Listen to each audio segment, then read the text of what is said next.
Well, we're talking about pests on plants, and I accept that the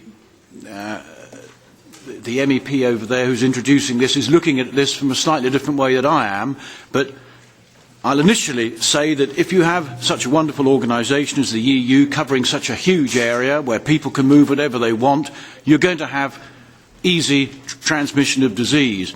But I really want to look at this from a slightly different point of view, and it's very topical. It's not actually the EU that protects the plants against pests. It's scientists in the private sector who research ways of bringing pesticides to the market that will control these pests. And these companies put a massive investment into what they do, and they should be able to expect a responsible and a reliable and sensible regulatory framework from their political masters. They need confidence that these regulations will be based on science and not on emotion and fashion and the pressure of lobby groups, etc. They have just witnessed recently in the last few months that science is thrown out of the window. We agreed, or at least I didn't, but the committee here agreed, that neonicotinoids should be banned because somebody thought they were killing all the bees. Well, there was no science in that at all. It was just somebody's opinion. And yet the politicians have banned the use of these things from next year, which is going to have a very serious effect on protecting our plants against pests. Just out of interest, at home on the farm, and I am a farmer, unlike a lot of people in here, I've put down a 4-acre wild meadow and wildflower mixture. I planted that in June, it came into flower in August, and it was absolutely humming with bees. Different varieties and species of bees as well, because we've had a nice hot summer. So the bee population is already recovering before the ban on neonicotinoids has even started. And I urge everybody here to take a sensible look before they go into a knee-jerk reaction in banning very important plant protection products. Thank you. Thank you, Chairman. Well, Mrs. Paulson's question was quite simply, plant breeding, what options to increase quality and yields? And I think there are 4 options in plant breeding. The first is random crossing of varieties, hoping that you will get something that's better than either of the parents. The second option is planned crossing, where you look at variety A and variety B, and you think there's a weak link in variety A, but variety B actually has got that, but it's deficient in other areas, and you hope if you put them together, you will get a beneficial combination. But you might get the worst of all worlds as well. You simply don't know. The third option is that you put a pile of seeds into a bag, and you suspend that bag in front of a ray gun, and you pull the trigger and irradiate the seeds. You then plant all those seeds and hope that you will force a mutation, and that mutation will be beneficial to the human race. Now, if ever there was a system of producing Frankenstein food, that must be it, but nobody is worried about that at all. What they are worried about is the scientists who have been able to isolate one gene in a plant, in a variety, and transfer that into another, highly precise, one would have thought a very good way of cutting to the chase and speeding up the whole proceedings. However, the Green lobby in the European Union think that it's wicked, evil and cruel, and everyone is going to be slaves to the wicked capitalist pigs. You've never heard such a fuss.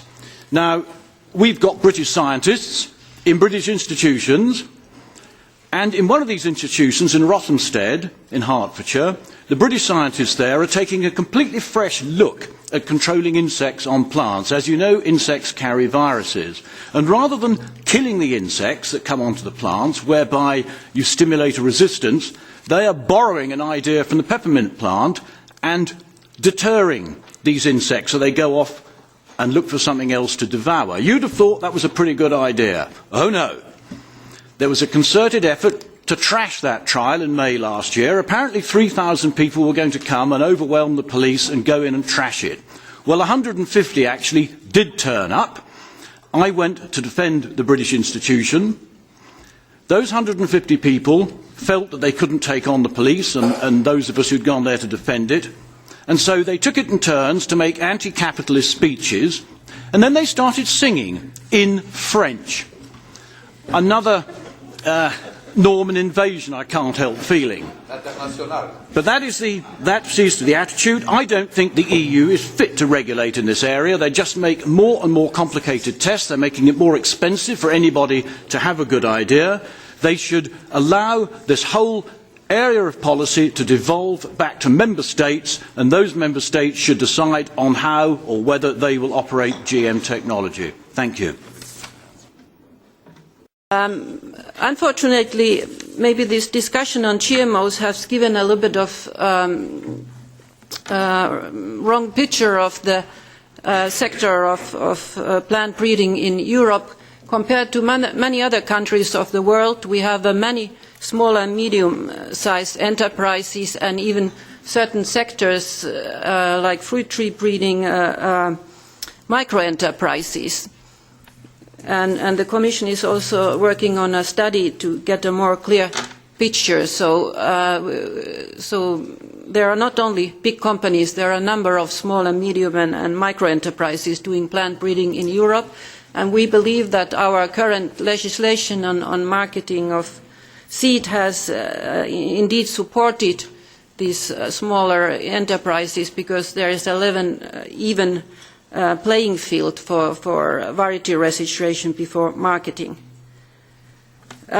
Indeed, there is a link on the proposal on plant reproductive material that will be discussed in this committee the 30th of September, because the proposal deals with variety registration, varieties that need to be registered before they can be marketed, and just shortly in that context, we have looked for the requirements for variety testing, and we are proposing a new approach to harmonise variety testing on sustainable value and for cultivation and use of new varieties. So this variety testing is carried out in member states according to their national agroclimatic conditions, and we want to direct the plant breeding in a more sustainable direction to introducing criteria like disease resistance, so there are less plant health problems, less use of pesticide, in relation to climate change,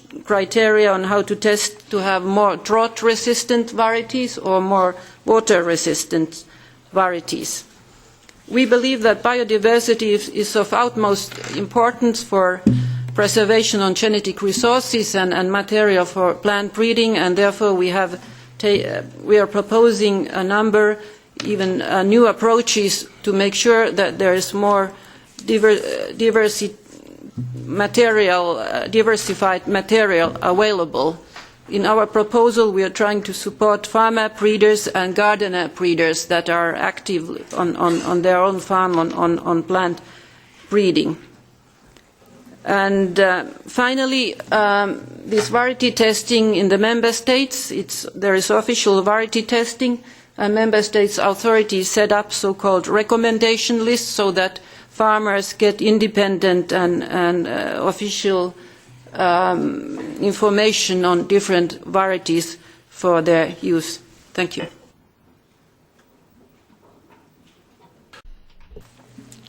Thank you, Chairman. The subject of this agenda item, simple, 2 words, animal health. And one would assume that a healthy animal is one that is likely to remain alive. But EU legislation, if it is introduced in Britain in 2 or 3 years' time, is going to kill, quite possibly, millions of chickens every year. That isn't very good for animal health or bird health. I'm referring to the imminent and postponed ban on infrared beak trimming of chickens. Now, the EU is convinced that this is a horrific, brutal and barbaric act on a chicken. I would say that it's little more than the discomfort a male baby might experience being circumcised, not much more than that. So what happens to a chicken that's had this escape from being infrared beak trimmed? Its beak has a hook on the end of it. And if it pecks another chicken in jest, it's likely to draw blood. And once it's done that, something comes over it, and it has to peck again and again and again to draw more and more blood, and more other chickens join in, and you end up with cannibalism, flock cannibalism. That is what you get. Now, in the poultry industry in the UK, we are trying to prevent this madness, this well-intentioned madness from the European Union to inflict this on our flocks. Some poultry farmers have very bravely volunteered to run a flock for the 14 months that we have them on a farm without them being beak trimmed, and one of them is bitterly regretting it. Last Thursday, he threw in the towel. That's an expression we have in the UK which means he gave up. He called in a contractor to come and beak trim his beaks that were then 28 weeks old. He was losing 500 birds a day to cannibalism. That's a horrible death, a bird being pecked to pieces. We really do want to avoid it. I suggest that the EU should just back off this altogether. It's going to take many years for us to be able to breed birds that are not aggressive like this, but it's in the chicken's nature to do it. So before we bring in any more legislation, well-intentioned legislation on animal welfare that's going to kill animals, let's just look at what's being done and just put a brake on it. Thank you.